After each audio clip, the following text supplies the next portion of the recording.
Committee का और मेंबरान का धन्यवाद हो कि आप सबने सुनहरा मौका दिया कि मैं आपके सामने खड़ा होकर प्रभु के वचन को शेयर कर सकूं। और ये बड़ी खुशी का माहौल होता है जब हम प्रभु के वचन को बांटते हैं, सुनते हैं, बोलते हैं, अपने जीवन में लागू करते हैं, तो ही हमारा जीवन लगता है। चाहे हम कितनी प्रार्थना कर लें, चाहे कितनी उपवास रख लें, चाहे हम कुछ भी कर लें, अगर हमारे अंदर प्रभु का वचन नहीं है तो हमारे अंदर खालीपन है।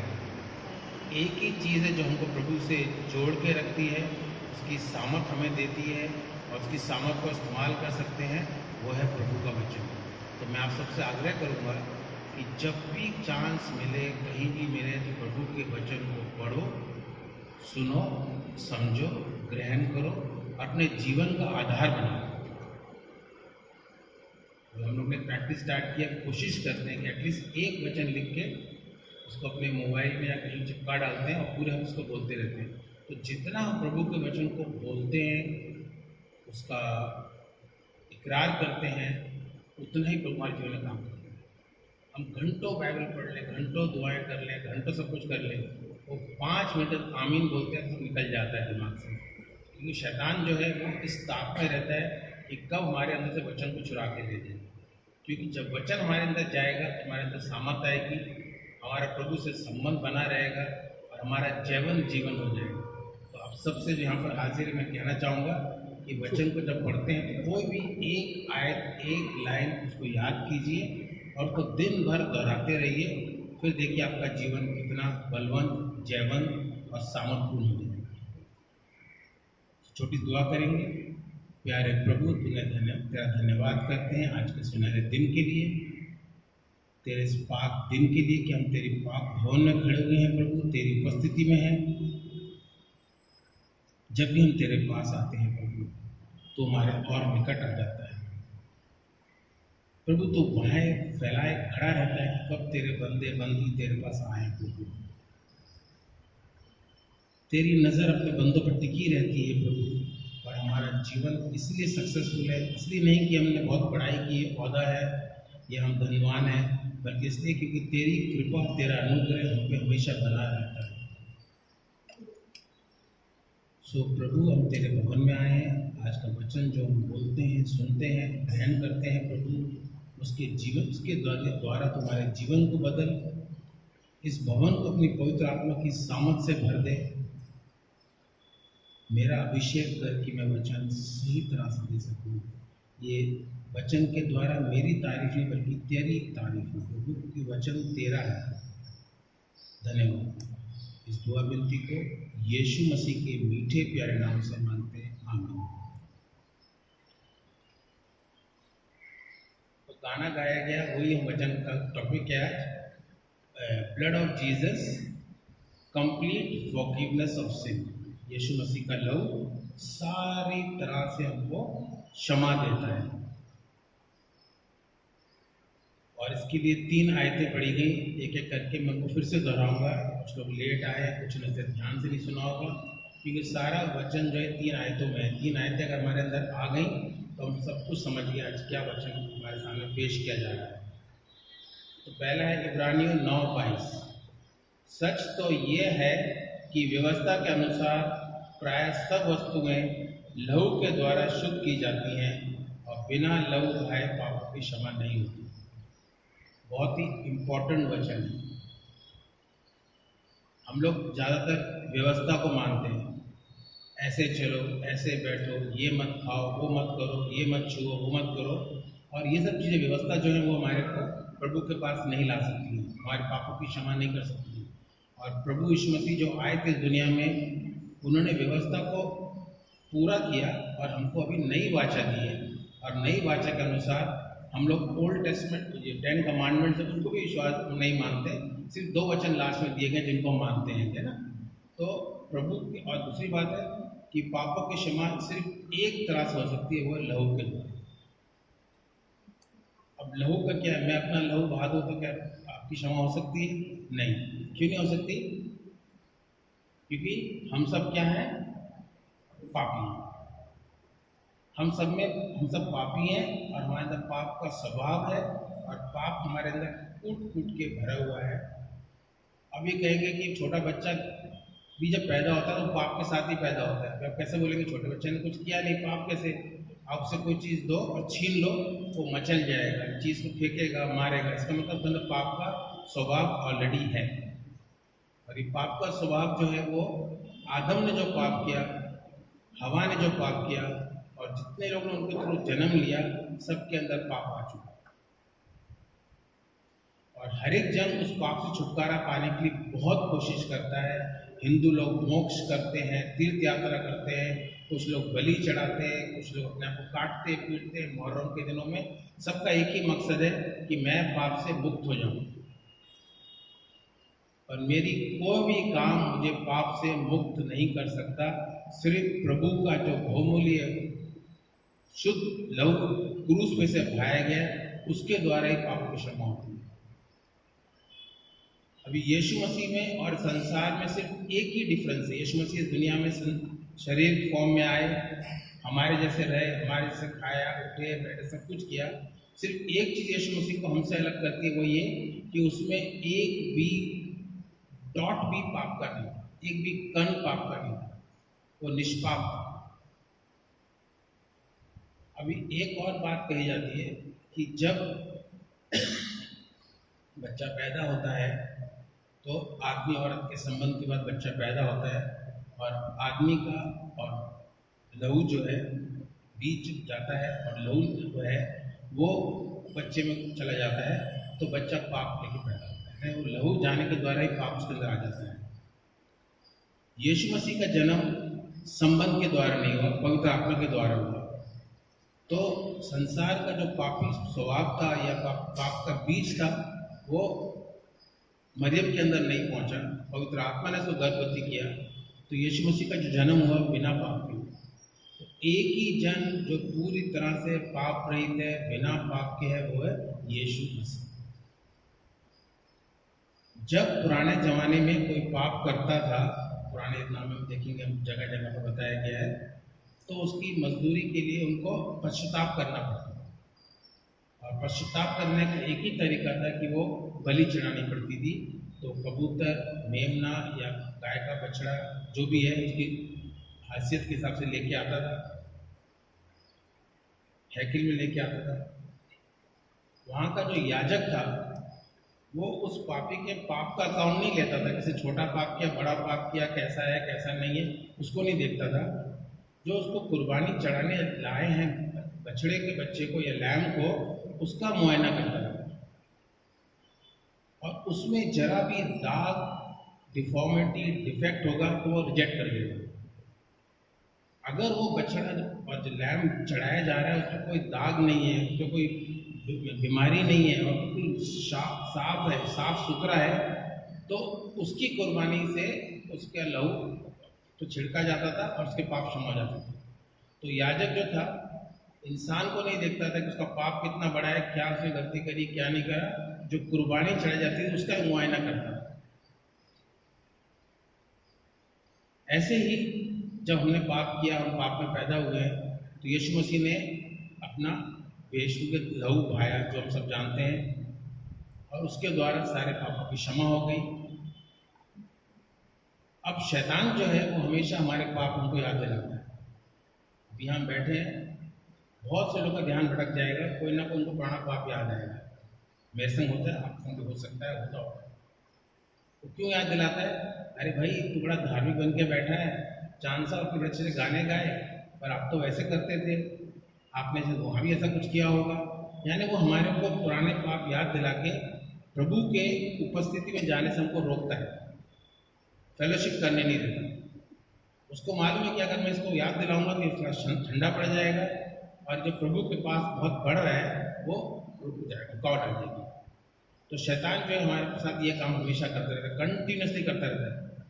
शैतान और उसकी शक्तियाँ, इसको प्रिंस ऑफ अर्थ कहते हैं, स्मॉल गॉड, हमारा बड़ा गॉड GOD, बड़े कैपिटल G से लिखते हैं, और वचन में देखेंगे GOD स्मॉल लिखा रहेगा तो शैतान उसकी ताकतों को लिखा रहेगा, तो याद दिलाता है। अभी क्या होता है कि जब उन्हें पाप तो याद दिलाया शैतान ने, तो ये पाप जो है शैतान परमेश्वर के सामने जाके रखता है कि भाई इसने ऐसा पाप किया, पर पिता परमेश्वर उस पापी इंसान को नहीं देखता, बल्कि अपने बेटे यीशु मसीह को देखता है और पूछता है क्या भाई तूने इसके लिए अपनी जान दी? हाँ दी। तू पवित्र है? हाँ पवित्र है। तो इसके गुनाह माफ हो गए। तो जब भी हम कोई गुनाह करते हैं, पाप करते हैं, हम परमेश्वर के पास जाते हैं, तो परमेश्वर हमें नहीं देखता, उस मेमने को देखता है जिसने अपना पवित्र लहू बहाया यीशु मसीह ने, और कहता है ये निर्दोष है। तो ये हमें एक बहुत हियाव देता है, कॉन्फिडेंस देता है कि चाहे मेरे गुनाह काले मैले लाल रंग के हों, प्रभु उनको धो के क्या करता है, बर्फ की तरह सफेद करता है। तो ये हमको चैलेंज देता है कि हम प्रभु की उपस्थिति में कभी भी कैसे भी जा सकते हैं, क्योंकि मेरे पहले सारे पाप क्षमा हो चुके हैं, अभी जो पाप हो रहे हैं वो भी क्षमा होते हैं, और आगे जो करूँ वो भी क्षमा हो चुके हैं, क्योंकि प्रभु का लहू जो है बहुत ही पावरफुल है और वो कंटिन्यूस वॉश साइकिल है। वॉशिंग मशीन कपड़े डालते हैं, पहले थोड़े धुलते हैं, फिर और धुलते हैं, फिर स्पिन होता है, सेकंड टाइम पानी पड़ता है, लेकिन अल्टीमेटली कंटिन्यूस वॉशिंग होती रहती है और लास्ट में वो जब साफ होना निकल जाता है। तो ऐसे ही प्रभु का लहू जो है हमारे को कंटिन्यूसली वॉश कर रहा है, कंटिन्यूस वॉश कर रहा है। अभी मैंने कुछ गलती कर, प्रभु मैं क्षमा चाहता हूँ, माफी का ध्यान तो क्षमा। क्या आप परमेश्वर यीशु मसीह ने आज से 2000 साल पहले अपने ऊपर ले लिया और अपनी धार्मिकता तुझे दे दी, तू निष्पाप है, तू क्लीन है। तो ये प्रभु के लहू की सामर्थ्य है, पावर है, जो हमारे लिए प्रभु यीशु मसीह ने क्रूस पे सिखाई, जिसके द्वारा हमारे सारे पाप क्षमा। दूसरा वचन था इब्रानियों 12:24, जहाँ लिखा है और नई वाचा के मध्यस्थ यीशु और छिड़काव के उस लहू के पास आए हो मॉडी पहुंच चुके हैं, जो हाबिल के लहू से उत्तम बातें करता है। ये बड़ा इंपॉर्टेंट प्रिंसिपल है कि जब हाबिल ने पाप किया, सॉरी कैन और हाबिल थे, तो मैं थोड़ा सिस्टमेटिक चलता हूँ। तो जो प्रभु की जो पुराने नाम में लिखा है कि हर चीज़ को शुद्ध करने के लिए लहू बहाना बहुत जरूरी है, और बिना लहू बहाए हमारे पापों की क्षमा नहीं होती है। और हाई प्रीस्ट है जो चेक करता है और 3 चिट देता है और हो जाता है। लेकिन वो जो क्षमा करता था वो टेम्पररी होता था। अभी पाप किया, अभी बलिदान किया, लहू छिड़का, पाप क्षमा हो गए, नेक्स्ट पाप किया, फिर से भी लाइन में लग जाओ, फिर से लेके आओ पकड़ा, जो भी ला सकते हैं, फिर क्षमा होगी। तो ऐसे कंटिन्यूस करना पड़ता था। फिर टेम्पररी फॉरगिवनेस थी, till you do the next sin again. और इंसान का स्वभाव तो है कि पाप करता है। तो उस समय क्या हुआ कि यीशु मसीह जो हमारा मीडिएटर बन के दुनिया में आया, उसका बेशकीमत लहू है, उसने एक ही बार बहाया और हमारे पापों को हमेशा के लिए क्षमा। जब और तीसरी बात देखिए हमने कि तीसरी है कि पहला यूहन्ना 1:7 जो मैं बता चुका हूँ अभी, पर यदि जैसा वो ज्योति में है वैसे हम भी ज्योति में चले तो एक दूसरे से सहभागिता रखते हैं, और उसके पुत्र यीशु के लहू हमेशा पापों से शुद्ध करता है। तो हम लोग गाना बड़ा इजीली गा लेते हैं, यीशु का लहू सारे पापों से शुद्ध करता है। उसके पहले 2 कंडीशन दी गई हैं, उन कंडीशन को हम पूरा नहीं कर पाते। जैसा वो ज्योति में, हम ज्योति में रहें। तो ज्योति कब आती है? जब हम पाप रहित होते हैं तो ज्योति आती है, पाप आता है तो अंधकार में आ जाते हैं। तो यीशु मसीह के पास जाते हैं तो ज्योति यीशु मसीह आ जाती है। तो यदि हम ज्योति में हैं, वैसे वो हम ज्योति में चलते भी रहते हैं। और दूसरा कंडीशन है सहभागिता करते हैं। हम लोग सहभागिता बहुत कम करते हैं। चर्च में सहभागिता जरूर कर लेते हैं, प्रेज द लॉर्ड, कैसे हो, अच्छा है, और बाहर निकल के पूछो कि हाँ उसने ऐसा किया था, वो ऐसा है, तो हमारी सहभागिता जो है टेम्परेरी होती है। और ये 2 कंडीशन पूरी करने के बाद ही यीशु का लहू हमें सारे पापों से शुद्ध करता है। इब्रानियों 8:12 एक और दिया गया है, क्योंकि मैं उनके अधर्म के विषय में दयावान होऊंगा और उनके पापों को फिर स्मरण न करूँगा। तो ये प्रभु का वचन है कि मैं उनके पापों के लिए दया दूंगा और उनके पापों को कभी भी याद नहीं करूँगा। तो जब प्रभु हमारा पाप याद नहीं करता तो शैतान हमको याद करे, बोले हाँ शैतान तो छोड़ दे, मेरा क्षमा हो चुकी है, तू जा यहाँ से। ऐसे हम शैतान को ऑर्डर करेंगे तो वो निकल जाएगा। तो शैतान जो है वो हमेशा इसी कोशिश में रहता है कैसे हमारी सहभागिता तोड़े, और उसका यही तरीका है कि हमें हमारे पाप याद दिलाता है, हमारी कमियां याद दिलाता है, और हमें हमेशा नीचे रखने की कोशिश करता है। क्योंकि जब यीशु मसीह में आ जाते हैं तो हम जयवंत हो जाते हैं। अभी चर्च में सब हर्ष उल्लास से बैठे हैं क्योंकि हम यीशु के पास हैं, और जैसे बाहर निकलेंगे, अरे बारिश है, बस में जाना है, ट्रेन में जाना है, खाना पकाना है, ये करना है, कल काम में जाना है, यानी शैतान हमको फिर से बंधन में डालता है। तो प्रभु के पास आने से हमको आज़ादी मिलती है, स्वतंत्रता मिलती है, हर्ष उल्लास मिलता है।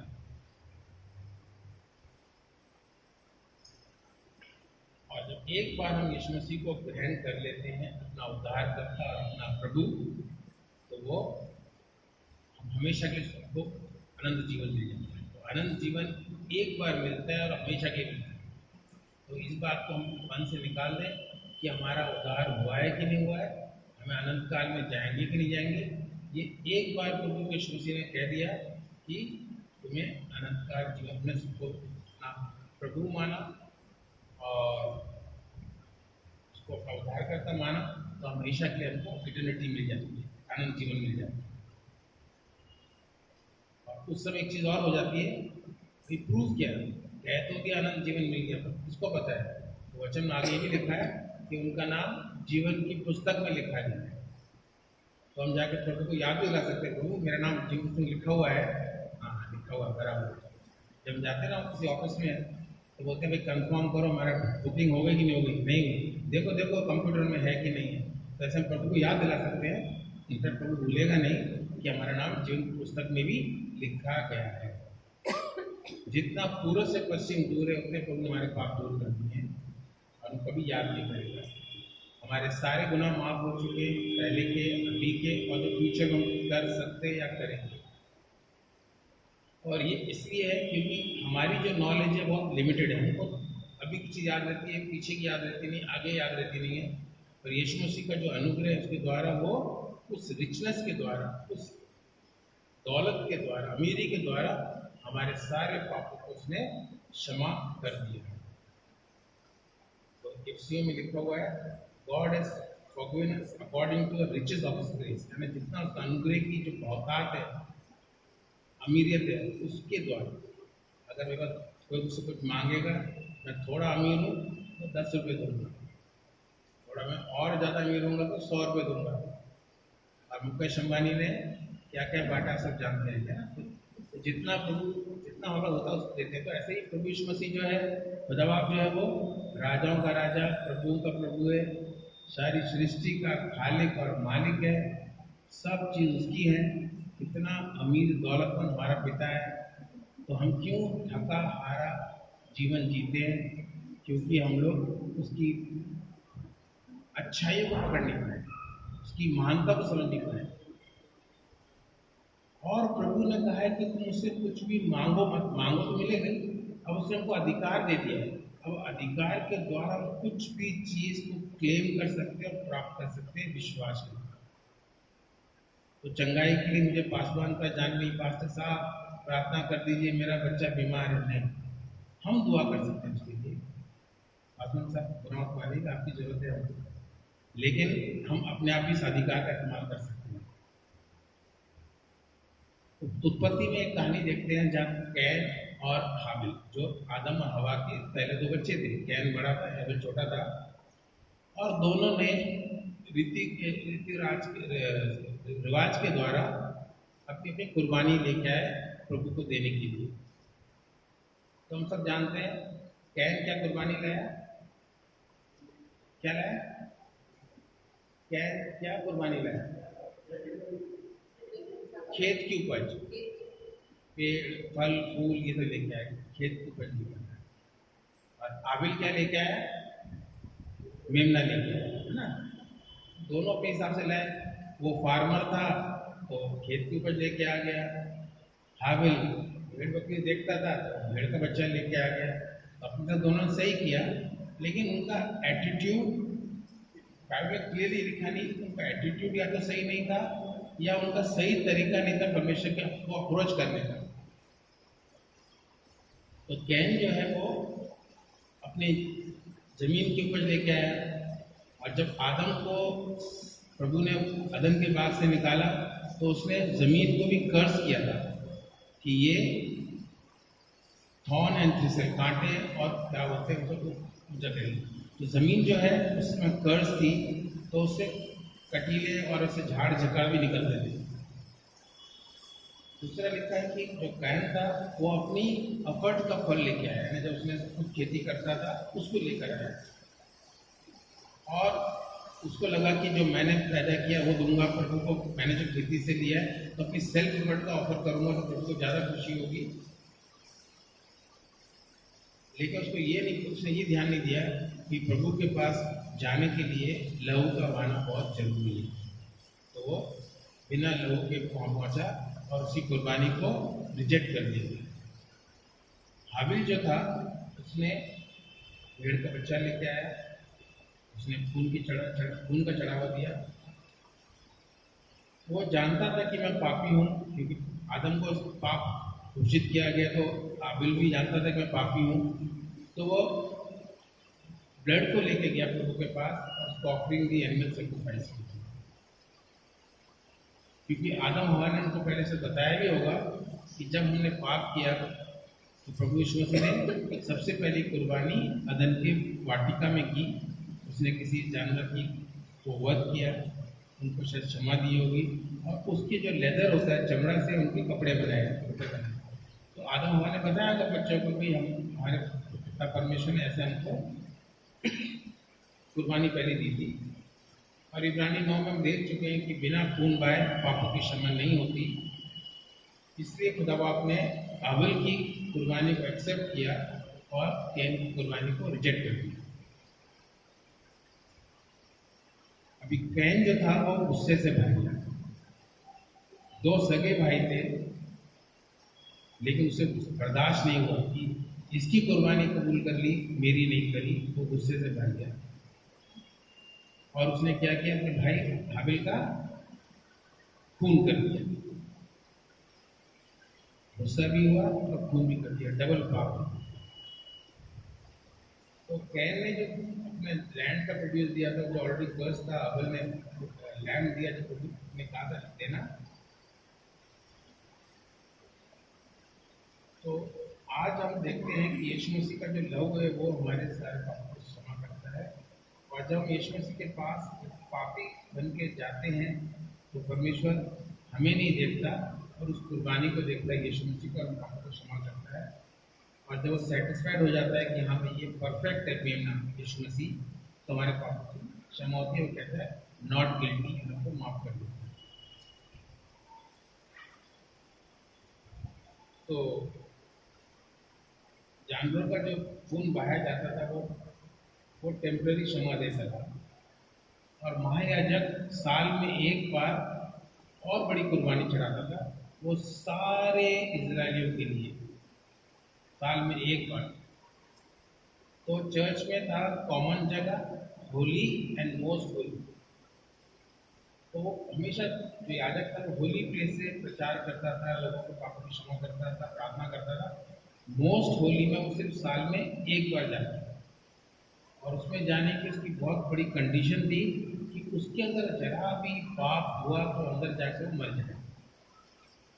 तो अंदर प्रवेश करने से पहले उसको बहुत बार सोचना पड़ता था कि मेरे सारे पाप क्षमा हो गए, सही रीति से मैंने स्नान कर लिया, अपने क्लीन कर लिया।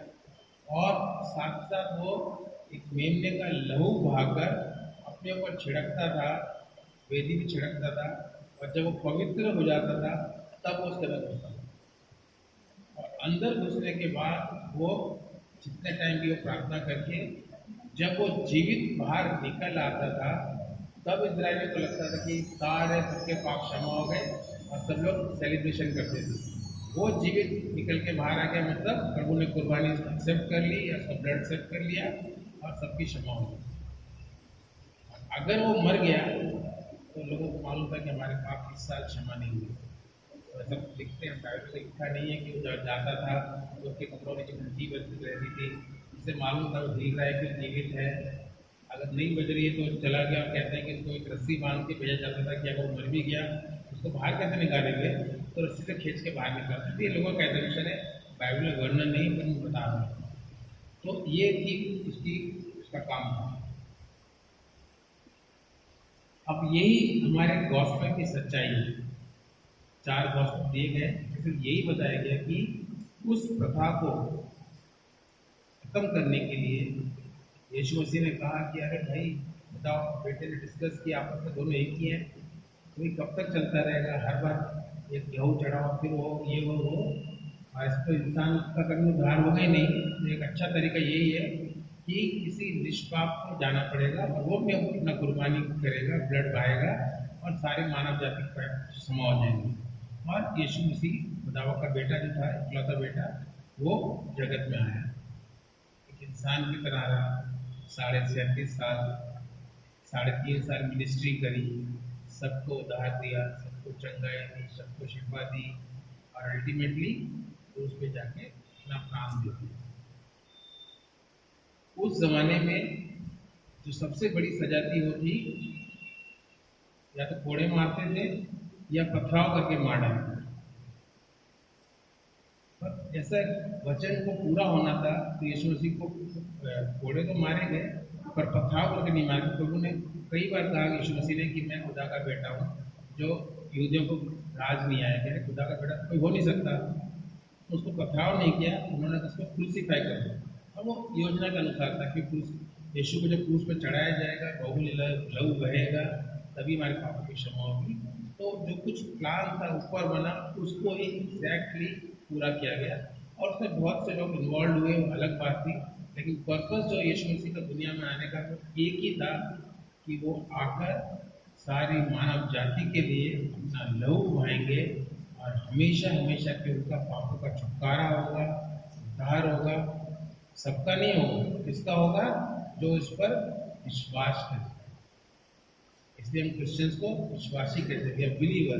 We believe that God died for my sins at the cross, he shed his precious blood, and through his blood my sins have been forgiven, my sins have been loaded on Jesus. उनको डाल दिए गए और उसकी धार्मिकता मुझे मिल गई विश्वास के द्वारा, और अब मैं धार्मिक। तो ये है गॉस्पेल, ये है गुड न्यूज़। यही गुड न्यूज़ प्रभु चाहता है कि हम उन लोगों को दें जो बाहर बैठे हैं, जिनको पता ही नहीं है उद्धार क्या होता है, पापों की क्षमा क्या होती है, अनंत जीवन क्या होता है। लेकिन किसी से बात करो, वो सब इस खोज में लगे हुए हैं। साधु महाराज तो हिमालय में जाकर बैठ जाते हैं और क्या क्या नहीं करते, खाली इसलिए कि एक तरीका मिल जाए कि उनका प्रभु से मिलन हो जाए और उनका उद्धार हो जाए, और उनको सिंपल बात बता दी जाए कि प्रभु यीशु मसीह ने अपना लहू तुम्हारे लिए ऑलरेडी खा दिया है, विश्वास करो, तुम्हारा उद्धार होगा, तुम्हारा मोक्ष होगा। ये समाचार उनको पहुंचाने के आगे इसको बोलते हैं गुड न्यूज।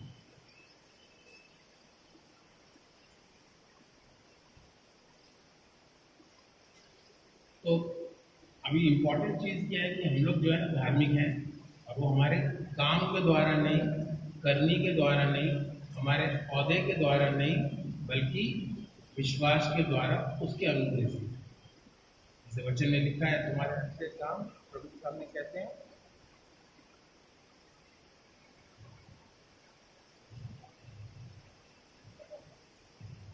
हमारे अच्छे काम प्रभु के सामने मैले छितड़े के समान है। यानी मैं कितना भी अच्छा काम कर रहा हूँ, लेकिन वो प्रभु की नजर में क्या है? मैले छितड़े के समान है। लेकिन उसकी धार्मिकता विश्वास के द्वारा ऐसी ग्रहण करना, कुछ करने की जरूरत नहीं है। No self effort, only right believer. यानी कितने भी हमको मशक्कत करने की जरूरत है इसकी धार्मिकता पाने के लिए, खाली विश्वास के द्वारा ग्रहण करनी है। जीवित परमेश्वर विश्वास करो, तुम्हारा उद्धार होगा, तुम्हारा भी होगा, तुम्हारे परिवार का हो जाएगा। यहाँ बहुत लोगों को देखता हूँ सिंगल आके चर्च में बैठते हैं। कई लोग फैमिली संग आते हैं, कई सिंगल आते हैं। तो जो सिंगल आ रहे हैं तो लगता है यार मैं तो वचन लेके जा रहा हूँ, मेरे परिवार का क्या होगा। लेकिन यहाँ वचन कहता है कि तुम्हारा उद्धार होगा, तुम्हारे परिवार का उद्धार हो जाएगा। यानी तुम्हारे आने से तुम्हारी जो ब्लेसिंग्स है तुम्हारे परिवार पे भी ऑलरेडी फ्लो करती है। हमें ये जानना अच्छा नहीं है कि हम कितने अच्छे हैं, बल्कि हमको ये जानना चाहिए कि हमारा परमेश्वर कितना भला है, कितना अच्छा है। मैं तो सबकी नज़र में बहुत अच्छा हूँ, डॉक्टर साहब बहुत फेमस हैं पूनम नगर में, अच्छा काम करते हैं, अच्छे हैं। ये तो बाहर की बात है। असलियत तो अंजलि बताएगी घर में आके मैं कैसा बिहेव करता हूँ, क्या है मेरा नेचर है और कैसे मैं रिएक्ट करता हूँ। कई बार चांद साहब बता देंगे कि मैं किस तरह से भावुक हो जाता हूँ और आउट ऑफ कंट्रोल हो जाता हूँ। लेकिन तो ये है कि हम इतने इतने अच्छे, ये इम्पोर्टेंट नहीं है, हमारा पिता परमेश्वर कितना अच्छा है, भला है। और जब हम इस बात को अपना जड़ कर लेते हैं कि हमारा परमेश्वर इतना भला है, तो हमारे अंदर ऑलरेडी इसकी भलाइयाँ आना शुरू हो जाती हैं। ठीक है, तो peace cannot come by becoming good, peace come by Christ who is good. अब हर एक को शांति चाहिए, शांति अच्छे बनने से नहीं आती, शांति का दाता कौन है? यीशु मसीह। वो हमारे जीवन में आ जाएगा, अपने आप शांति होगी। जब तक यीशु मसीह ने हमारे अंदर घर नहीं बनाया, हमारा जीवन अशांत रहेगा, परेशान रहेगा, थका हुआ रहेगा, कुड़कुड़ाहट रहेगी, हर चीज में बुराई नजर आएगी। लेकिन जब यीशु मसीह हमारे जीवन का आधार बन जाता है, तो हमारे अंदर सच्ची शांति आ जाती है और वो शांति हमारे अंदर काम करना शुरू होती है। एक और चीज बता के खत्म करूंगा मैं कि जब कैन ने आदम को मार दिया गुस्से में, तो प्रभु यीशु मसीह क्या करता है, उस गुस्से में भी हमें एक चांस देता है। कहने का मतलब ये मुझसे कुछ गलती हो गई, उस गलती में भी परमेश्वर हमको एक चांस देता है, हमारे पास आता है करेक्ट करने के लिए, लेकिन हम उसका इनकार कर देते हैं।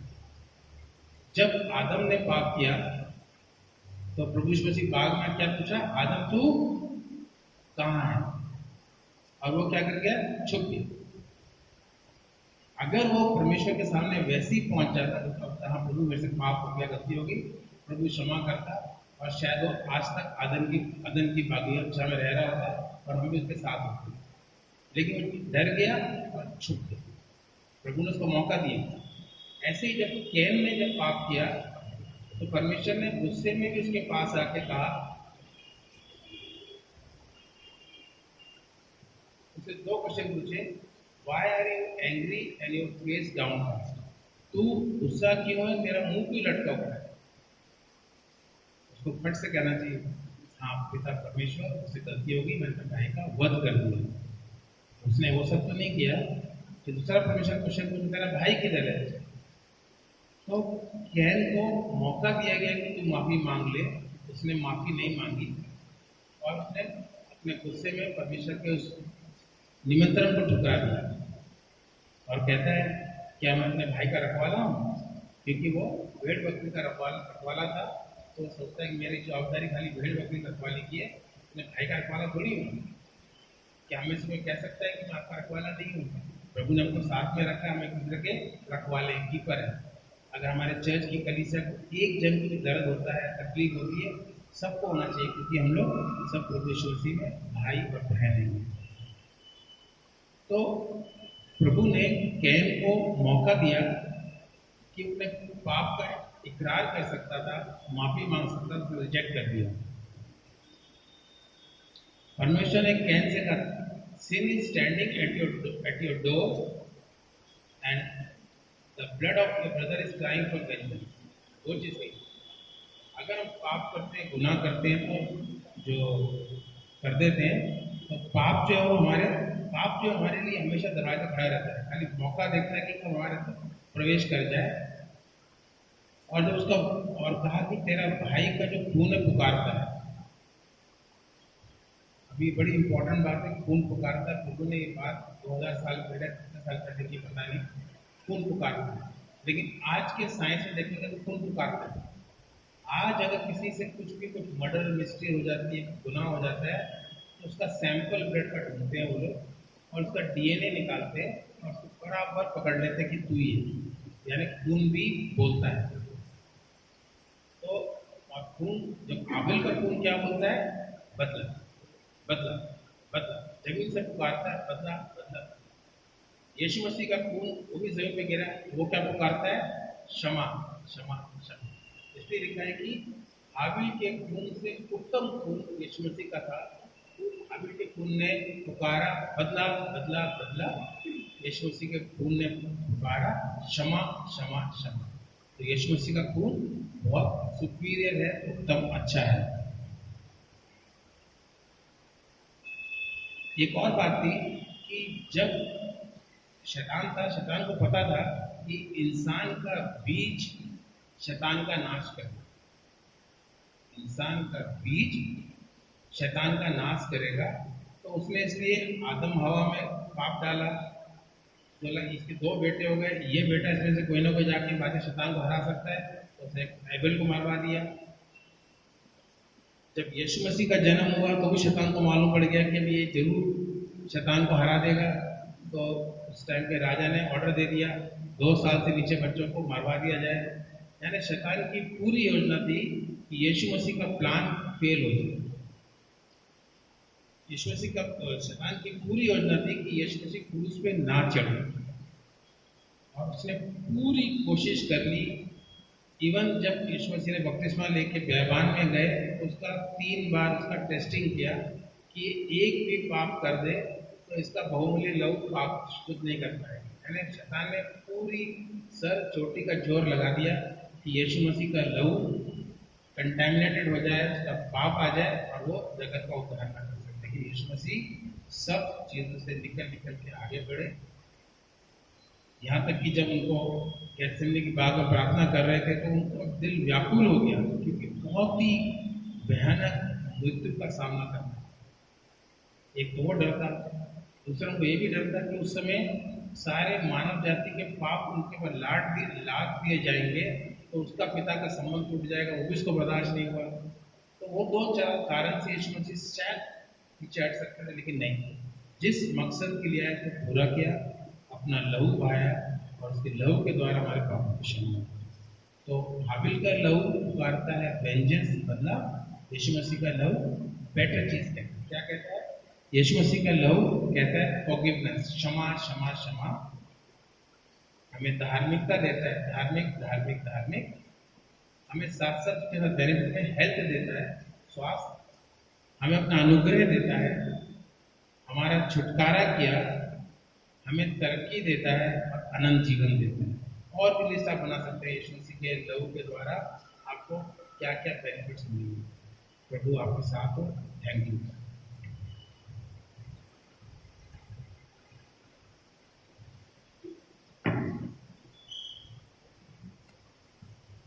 परमेश्वर का वचन हमें क्षमा प्रदान करता है और उसके लहू के माध्यम के द्वारा छुटकारा है। हम इस बात को प्रार्थना के रूप में रखते हैं।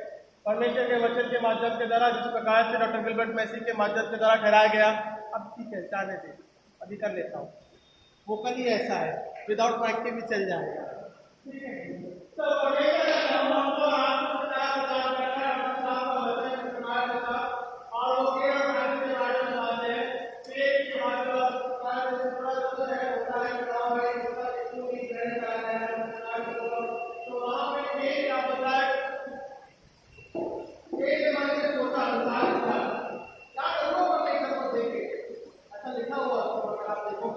तो वहां मेरे विचार कुछ इस प्रकार से ऐसे हो गए, है ना? तो कुछ सोचा तो उसका जाएगा विचार आप हो गया, दूसरा जाएगा विचार में आपके बात को दूसरा तो छोटा जाएगा, मैं नाम पढ़ा था। तो तू क्यों इस प्रकार से सोचता है ना? अगर आप पेड़ का अगर परमेश्वर की बात अगर आप सुनोगे, पेड़ को बोलता है तू क्यों ऐसा सोचता है, तू मत सोच ऐसा, क्या तेरी भेंट में ग्रहण नहीं करूंगा? अगर तू पक्षपात करके या वापस विचार करके दोबारा फिर से अगर तू मेरे भेंटों को लेकर आता है मेरे पास में, तो मैं क्या तेरे भेंटों को ग्रहण नहीं कर सकता? तो परमेश्वर का वचन हमको और आपको इस बात का हकीकत में बात करके कोई बात नहीं, हेलो, मन में विचार करके सबसे बात किया हुआ है, हेलो, और पाप हो भी जाता है, पर क्या ये मौका हमारा रास्ते में नहीं है? वचन इस प्रकार से बताता है, क्या ये मौका आज नहीं है? क्या वो आज जीवन नहीं जी सकते हैं? क्या हम आज परमेश्वर से पश्चाताप नहीं बन सकते? अगर हम मानेंगे तो परमेश्वर इसका अनुमोदन करेंगे, जो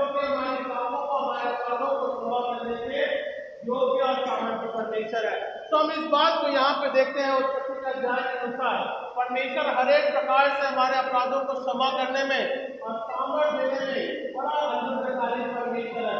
उसके द्वारा हर एक बातें हमारे जीवन के लिए संसार के रूप में खुलती है और हम और आप मसीह के लहू के माध्यम के द्वारा उद्धार के जीवन में हम प्रवेश करने पाते हैं। तो ये इस प्रकार का कंक्लूजन डॉक्टर साहब के वचन के माध्यम के द्वारा हमें सीखा जाना है।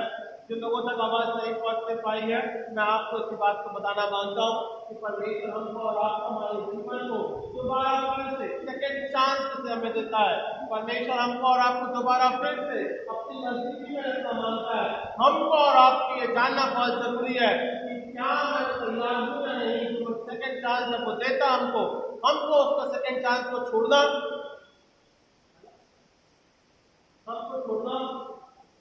नहीं है, बल्कि हमको उसके ऊपर विजय को प्राप्त करना है। परमेश्वर हमको और आपको एक आशीष देता है और वचन के तहत हम इस बात को संगति के रूप में रखते हैं। तो इस प्रकार का हमारा जो एटीट्यूड है ना, हमारा देने का व्यवहार जो है वो हम किस प्रकार से रखते हैं, ये हमारे लिए बहुत जरूरी है। तो व्यवहार के बारे में भी जानना बहुत जरूरी है। परमेश्वर ने अपने व्यवहार से कभी मुड़ा नहीं, वो अपने एटीट्यूड से बिगड़ा नहीं या फिर पलटा नहीं, बल्कि वो बड़े दयावान होने के नाते पश्चातापी मन के साथ अपने हृदय या जीवन को सेक्रीफाइस करते हुए वो सलीबी मृत्यु को सहा ताकि हम उसके द्वारा उद्धार को प्राप्त कर सके। तो आज हमारा व्यवहार कैसा होता है मसीह के प्रति, ये हमारे लिए जानना बहुत जरूरी है। तो ये वचन है, इस प्रकार से थोड़ा सा मैंने इन बातों के माध्यम के द्वारा देखा है, जाना है और लिखा हुआ है जिस प्रकार से मैंने इसके बारे में आपके मध्य में रखा है। तो हमारा व्यवहार, हमारा जीवन जो सेकंड चांस परमेश्वर ने हमें दिया है, उसे हमें विचार करने की बहुत जरूरत है। तो हम इस बात को धन्यवाद के साथ में रखते हैं परमेश्वर के वचन के तहत। संडे आराधना का समय हमारी कलीसिया का सूचना